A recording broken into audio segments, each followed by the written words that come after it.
मेरा शौहर नशेड़ी था, 3 बच्चे थे। शौहर जावेद नशे की वजह से कमाता नहीं था। वो सारा-सारा दिन नशे में धुत पड़ा रहता था। जब इसका नशा टूटता तो वो मुझसे लड़ता झगड़ता था और नशे के लिए पैसे माँगता था। जब मैं इसे पैसे ना देती तो वो मुझे मारता पीटता था।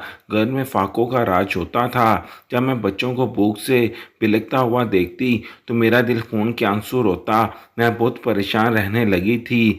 घर में आधे से ज़्यादा बर्तन मेरा शौहर बेचकर नशे पर खर्च कर चुका था।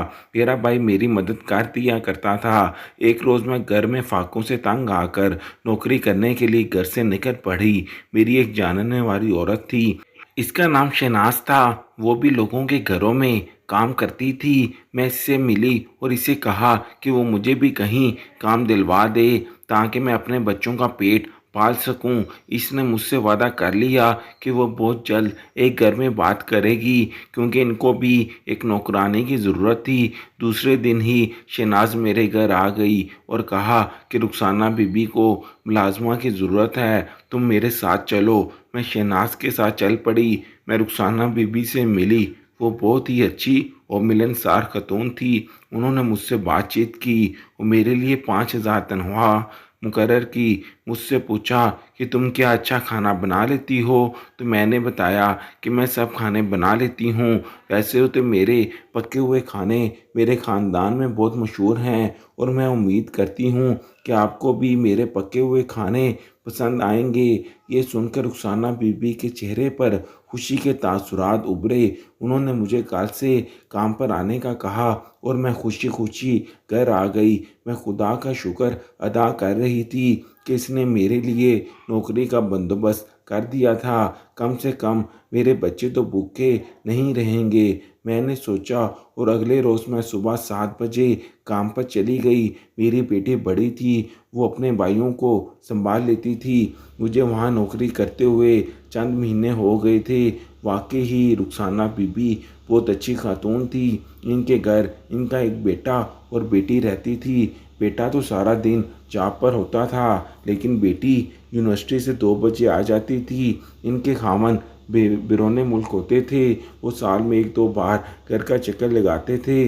इनके घर में दुनिया की हर सहूलत मुयस्सर थी। दौलत की रेल फैल थी। इनके घर में एक बूढ़ा मुलाजिम भी था जो बाहर की काम करता था। एक रोज़ मालकन ने मुझे अपने कमरे में बुलाया और कहा कि जोया, आज हमारे घर ख़ास मेहमान आ रहे हैं, सारा खाना तुमने बनाना है। मैं देखना चाहती हूँ कि तुम कैसे खाना पकाती हो। मैंने इकरम को सामान लेने के लिए भेज दिया है। फ़िक्र मत करो, अगर तुम्हें देर हो गई तो मैं तुम्हें अलग से पैसे दूंगी।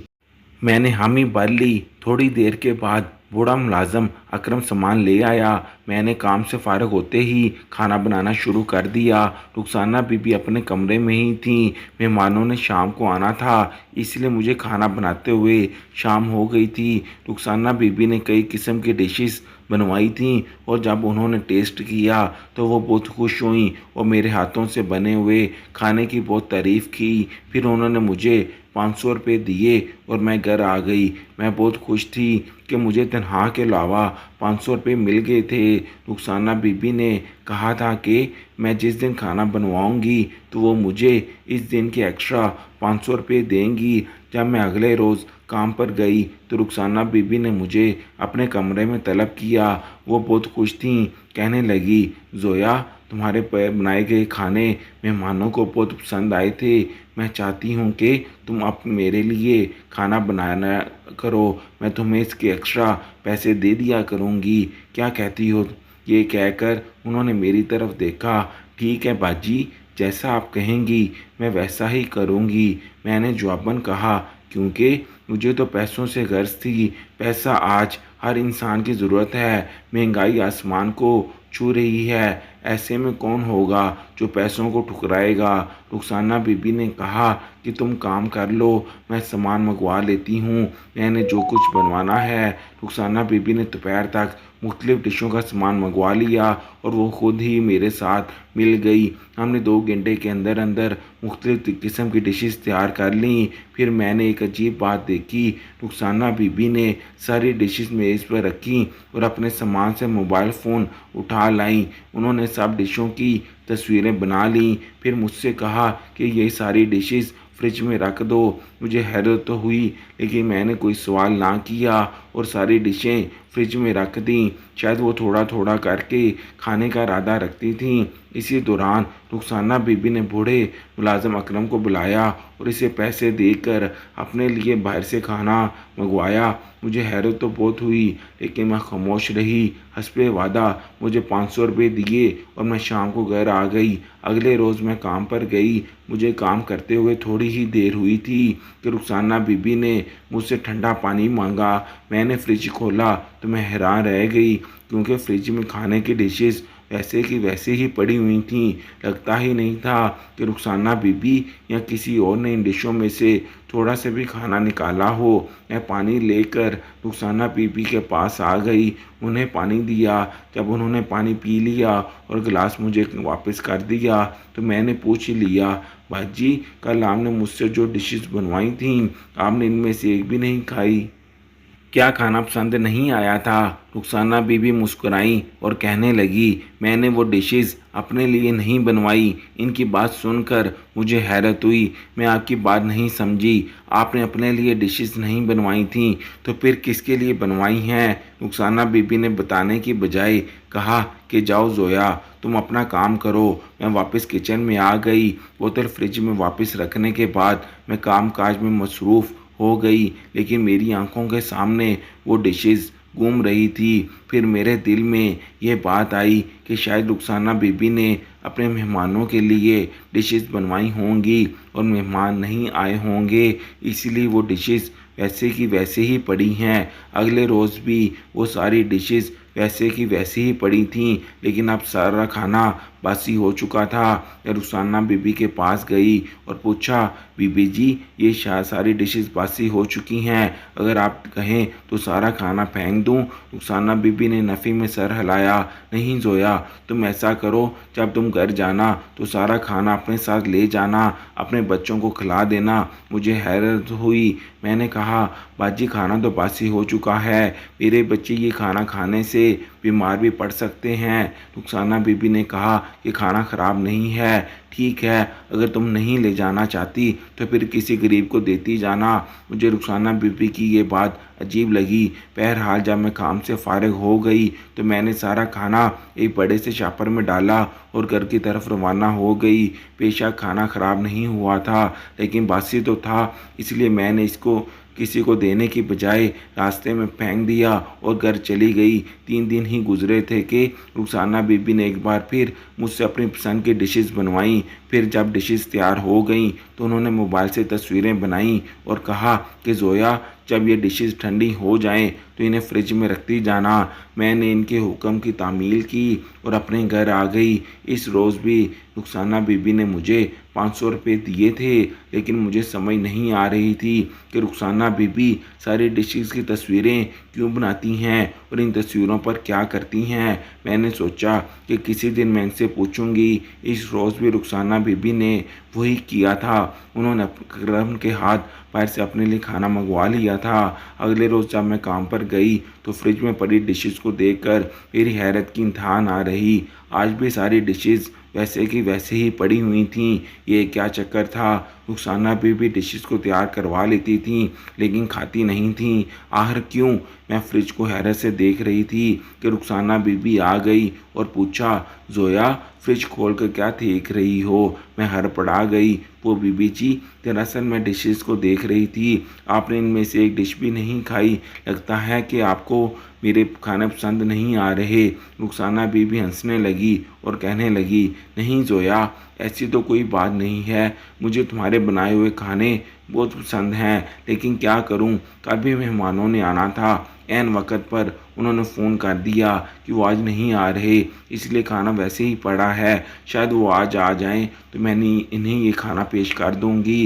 रुखसाना बीबी की बात सुनकर मैं मुतमिन हो गई और अपने काम में लग गई। इस वक्त भी मेहमान ना आए और मैंने फ्रिज में डिशेस पड़ी देखी। यहाँ तक कि तीसरे रोज़ भी डिशेस फ्रिज में ही पड़ी दिखाई दी। अब तो वो बासी हो चुकी थीं। रुखसाना बीबी ने कहा कि जाते वक्त मैं ये सारे डिशेस लेती जाऊँ। मैंने वही किया जो उन्होंने कहा। इस बार मैंने किसी को खाना देने के बजाय कूड़ेदान में फेंक दिया और घर चली गई। इस बार मैंने सोच लिया था कि अगर रुखसाना बीबी ने दोबारा मुझसे खाने बनवाए तो मैं इनसे ज़रूर पूछूंगी कि वो खुद खाना क्यों नहीं खाती, अपने लिए बाज़ार से खाना क्यों मंगवाती हैं। रुखसाना बीबी सिर्फ इसी रोज़ ही खाना बाहर से मंगवाती थीं या वो मुख्तलिफ डिशेज़ बनवाती थीं। बाकी दिनों वो मेरे लिए हाथ का पका हुआ खाना खाती थी। 3 दिन ही गुजरे थे कि रुखसाना बीबी ने फिर हुक्म दे दिया कि आज मेहमान आ रहे हैं तो मुख्तलिफ डिशेस बनानी हैं। अकरम सामान लेने गया हुआ है। मैं इनसे पूछने ही वाली थी कि इनके मोबाइल पर कॉल आ गई और वो किसी से बातें करने में मसरूफ़ हो गई। दोपहर 12 बजे तक अकरम सामान ले आया और मैं रुखसाना बीबी के कहने पर डिशेस तैयार करने लगी। रुखसाना बीबी किचन में आ गई थी। पहले की तरह जब डिशेस तैयार हो गईं और रुखसाना बीबी ने मोबाइल से तस्वीरें बना लीं और अकरम को अपने लिए खाना लाने के लिए भेज दिया तो मेरी बर्दाश्त की हद पार हो गई। मैंने फिर वही पूछ लिया जिसके बारे में मुझे तजस्सुस था। रुखसाना बीबी ने जवाब देने के बजाय सख्ती से कहा कि जोया, अपने काम से काम रखा करो। मेरी मर्ज़ी, मैं खाना बाहर से मंगवा कर खाऊं या घर में पका हुआ खाऊं। दूसरी बात, तुम हर बार मुझसे ही क्यों पूछती हो कि मैं डिशेस की तस्वीरें क्यों बनाती हूँ। हर बात का जवाब देना ज़रूरी तो नहीं होता। आइंदा तुमने मुझसे ये सवाल किया तो मुझे मजबूरन तुम्हें नौकरी से फारग करना पड़ेगा। रुखसाना बीबी को मैंने आज पहली बार सख्ती से बात करते हुए देखा था। हालांकि वो बहुत नरम दिल और नरम मिजाज खातून थीं, लेकिन इस बार न जाने इन्हें क्या हो गया था। मुझे अपनी नौकरी अजीज़ थी। मैं नहीं चाहती थी कि मैं इस नौकरी से हाथ धो बैठूं, इसलिए मैंने खामोश रहने में ही आफियत समझी। अगर ये नौकरी मेरे हाथ से निकल गई तो फिर मैं अपने बच्चों को कहाँ से खिलाऊंगी। इसलिए जब ये सोचें मेरे दिमाग में आईं तो मैंने जवाबन कहा, ठीक है बाजी, मुझे माफ़ कर दें। मैं आइंदा आपसे कभी नहीं पूछूंगी। रुखसाना बीबी का गुस्सा कदरे ठंडा हो गया तो उन्होंने कहा कि ठीक है, जब ये डिशेस ठंडी हो जाएं तो इनको फ्रिज में रख के जाना। मैंने ऐसा ही किया और घर आ गई। मेरा नशेई शौहर घर आया और उसने मुझे पैसों का मुतालबा शुरू कर दिया। मैं इस बार पैसे नहीं लाई थी, शायद वो मुझे पैसे देना भूल गई थी, इसलिए मेरे खर्चे के थोड़े बचे हुए पैसे थे। जब मैंने इनकार किया तो जवेद ने मुझे मारना शुरू कर दिया। घर के बर्तन ज़मीन पर गिराने शुरू कर दिए। इसे ऐसा करता देखकर बच्चे भी बहुत रोए। बिलाखिर वो गुलदान के नीचे पड़ा हुआ 100 रुपया उठा कर ले गया और मैं रोने बैठ गई। मेरी किस्मत में नशे शख्स ही लिखा हुआ था। जब मेरी जवेद से शादी हुई थी तो तब वो बिल्कुल ठीक था, नशा नहीं करता था, कमाता था, जिससे हम खुशहाल ज़िंदगी गुजार रहे थे। जब मेरा तीसरा बच्चा पैदा हुआ तो जवेद पूरी सोबत का शिकार हो गया। इसके दोस्तों ने इसे नशे की लत लगा दी और आज जवेद को नशा करते हुए 1 साल हो गया था। नशे की वजह से इसने काम पर जाना छोड़ दिया, जिसकी वजह से हमारे हालात दिन ब दिन ख़राब तर होते गए। अगर मेरा भाई मेरी मदद ना करता तो अब जब तक हम भूख की वजह से मर चुके होते। मैंने इस रोज़ के बाद रुखसाना बीबी से दोबारा डिशेस के हवाले से पूछना छोड़ दिया था। हालांकि इसके बाद भी उन्होंने मुझसे कई बार डिशेस बनवाई थीं और अगले रोज़ मैं इन डिशेस को फ्रिज में पड़ा हुआ देखती थी। फिर जब तीसरे रोज़ वो बासी हो जाती तो वो मुझे ले जाने का कह देती। एक दिन रुखसाना बीबी की बेटी मरियम की पसंद की डिश बन रही थी और नमक ख़त्म हो गया। मैं रुखसाना बीबी के कमरे में गई तो मैंने इन्हें मोबाइल पर मसरूफ़ देखा। इनके चेहरे पर मुस्कुराहट थी। वो बड़े खुश नज़र आ रही थीं। उससे कह रही थी कि रुखसाना, अगर इसी तरह चलता रहा तो तुम एक दिन बहुत मशहूर हो जाओगी। मुझे इनकी बात समझ में नहीं आई थी कि वो ऐसा क्या काम कर रही थी जिससे वो मशहूर हो जाएंगी। रुखसाना बीबी की नज़र जब मुझ पर पड़ी तो वो चुप हो गईं और मुझसे पूछा, क्या बात है जोया, क्यों आई हो। मैंने बताया कि बाजी, वो नमक ख़त्म हो गया है, मंगवा दें। रुखसाना बीबी ने अकरम से कहकर नमक मंगवा दिया। काम करते वक्त मेरे दिमाग में रुखसाना बीबी के अल्फाज बोल रहे थे। मुझे भी मशहूर होने का बहुत शौक़ तो था, लेकिन मैं पढ़ी लिखी नहीं थी, ना ही मुझे सोशल मीडिया इस्तेमाल करना आता था। जब शोर की दुनिया में दाखिल हुई तो अपने इर्द गिर्द गुर्बत ही पाई। अम्मा ने बड़े मुश्किल से पाला पोसा था और जवान होते ही मेरी जवेद से शादी कर दी थी। मैं ये जानने के लिए बेचैन थी कि रुखसाना बीबी कैसे मशहूर होती हैं। एक ख्याल आया कि शायद वो टीवी ड्रामों में काम करना चाह रही होंगी। दूसरा ख्याल आया कि शायद वो फिल्मों में आ रही होंगी। मुझे समझ में नहीं आ रहा था कि रुखसाना बीबी से कैसे पूछूं। ऐसा ना हो कि वो फिर मुझसे नाराज़ हो जाएं या बुरा मान जाएं। वो मुझे नौकरी से भी बेदखल कर सकती थी, इसलिए मैंने चुप रहने में ही बेहतरी समझी और तजस्सुस के बावजूद भी ना पूछ सकी। सोचा कि अगर वो टीवी ड्रामों या फिल्मों में आएंगी तो मुझे खुद ही पता चल जाएगा। हमारे घर टीवी नहीं था, लेकिन बच्चे काफ़ी दिनों से फरमाइश कर रहे थे कि हमारे घर टीवी हो। अभी मेरे पास इतने पैसे नहीं थे कि मैं टीवी खरीद सकती। इसके बाद केबल लगवाती और हर माह केबल की फ़ीस अदा करती। बच्चे साथ वाले घर में टीवी देखने चले जाते थे। कभी कभार मैं भी जब बोरियत का शिकार होती तो ड्रामा देखने चली जाती थी। रुखसाना बीबी के घर भी टीवी था, जो ड्राइंग रूम में पड़ा हुआ था। इनके अपने कमरे में दीवार पर एक बड़ी सी एलईडी लगी हुई थी। मैं अक्सर दोपहर को कमरे में जाती तो वो एलईडी पर ड्रामा देख रही होती थीं। एक दिन जब मैं काम पर गई तो रुखसाना बीबी ने कहा, जोया, आज हमारे घर खास मेहमान आ रहे हैं, इसलिए तुमने अच्छा सा खाना बनाना है। मैंने कहा कि ठीक है रुखसाना बाजी, आप बेफिक्र हो जाएं। अकरम सामान ले आया, इसलिए झाड़ू पोंछे से फारग होकर मैं खाना बनाने में मसरूफ़ हो गई। दोपहर तक एक लड़की और एक मर्द आ गए। लड़की जवान, खूबसूरत और मॉडर्न थी, जबकि नौजवान भी लंबे कद का खूबसूरत मर्द था। इसके हाथ में कैमरा था। मैंने लड़की के हाथ में भी माइक देखा। इनके आने की इत्तला जब मैंने रुखसाना बीबी को दी तो उन्होंने इन दोनों को फ़ौरन ही अपने कमरे में बुला लिया। मुझे तजस्सुस हुआ कि वो कौन थे और रुखसाना बीबी से क्यों मिलने आए हुए थे। इतनी तो मैं समझ गई थी कि इनका ताल्लुक़ टीवी से है। जब वो दोनों कमरे में चले गए तो रुखसाना बीबी ने अंदर से कुंडी लगा ली और वो 2 घंटे वहाँ मौजूद रहे थे और खाना खा कर गए थे। रुखसाना बीबी खुद इन्हें गेट तक छोड़ने गई थी। इनके जाते ही रुखसाना बीबी की बेटी मरियम ने इनसे पूछा, मम्मा, इंटरव्यू कैसा रहा? रुखसाना बीबी ने खुश होकर जवाब में कहा कि बहुत अच्छा।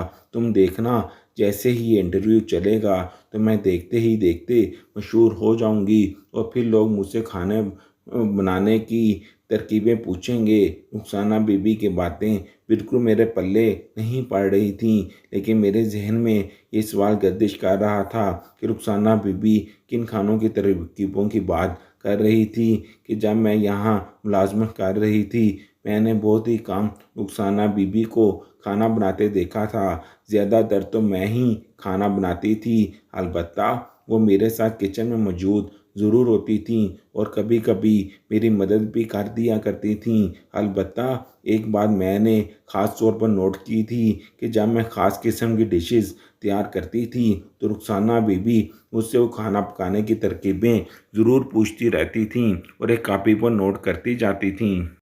मैंने इन ख्यालों को ज़हन से झटक दिया। कुछ रोज़ के बाद मैंने देखा कि रुखसाना बीबी मुसलसल फ़ोन पर मसरूफ़ रहने लगी थीं। जब भी देखो वो फ़ोन पर किसी से बात कर रही होती थीं। एक दिन उन्होंने मुझे हुक्म दिया कि मैं मुख्तलिफ़ किस्म की डिशेस तैयार करूं।